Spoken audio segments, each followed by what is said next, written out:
उत्तरकाशी जिले के सिलक्यारा के समीप राष्ट्रीय राजमार्ग पर निर्माणाधीन टनल में भूधसा होने से 40 लोग सुरंग में फंस गए।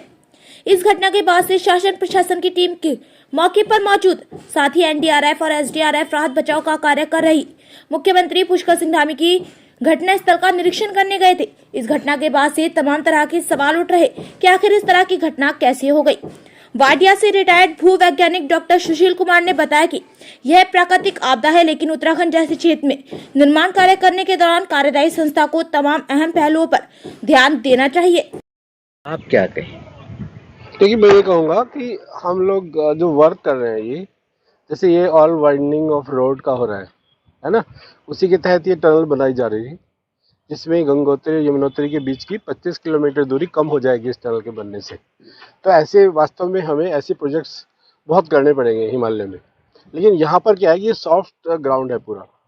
उसमें क्या होता है कि जैसे ये टनल थी 4.5 किलोमीटर इसे प्लान किया है, तो 4.5 किलोमीटर जब हम बनाएंगे और सॉफ्ट सॉइल में बनाएंगे, तो कहीं ना कहीं टनल के बीच में ऐसे भी पॉइंट्स जरूर आएंगे जो किसी सपोर्ट पर टिके होंगे, और जैसे टनल में हमने उन सपोर्ट को हटाया और वो स्लाइडिंग स्टार्ट हो गया। यही हुआ है वहाँ पर, और वो लोग इवन 2.35 किलोमीटर तक तो पहुँच गए हैं टनल में खोदते हुए उसे।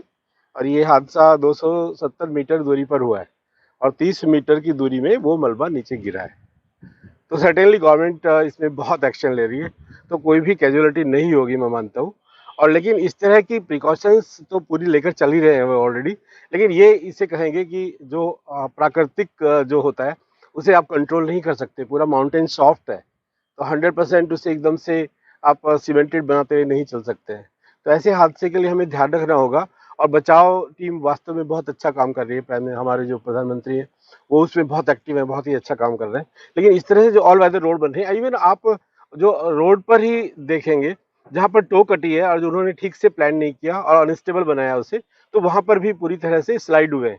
तो मल्टी स्लाइड्स लोग कहते हैं कि इस बार मल्टी स्लाइड ज़्यादा हुए हैं, लेकिन उस पर ध्यान देना होगा हमें कि जैसे हम उसे कटिंग कर रहे हैं उस तरह से जो अनस्टेबिलिटी ला रहे हैं, तो एटलीस्ट 90% तो उसे स्टेबल बनाए, अगर छोड़े नहीं तो वो फिर नेचर स्टेबल बनाएगी उसे। सर आपका तो काफी है, पर हम कुछ भी चूक नहीं इसमें, मैं मानता हूँ इसमें चूक नहीं, क्योंकि वो जो ऑस्ट्रेलियन मेथोडोलॉजी यूज कर रहे हैं, ऑस्ट्रेलियन मेथोडोलॉजी यूज कर रहे हैं, वो वास्तव में, और इंडियन पूरा एनवायरनमेंट उसमें देखकर इंडियन एनवायरनमेंट कैसे इम्प्लीमेंट करना है, वो हर स्टेप पर बहुत प्रिकॉशियसली चल रहे हैं।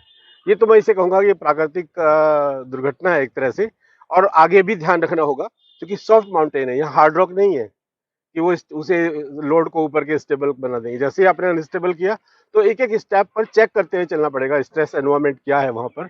कहीं ऐसा तो नहीं कि वो स्ट्रेस लोड एकदम से बढ़ रहा है और वो ऊपर के स्लाइड को नीचे ला सकता है। भविष्य को लेकर के तो आप सकते हैं। देखिए, ऐसा है कि अभी ये एक एग्जाम्पल हो गया है, अभी जब टनल बना रहे हैं और 2.35 किलोमीटर पर जाकर हुआ है, अभी आधी टनल और बाकी है।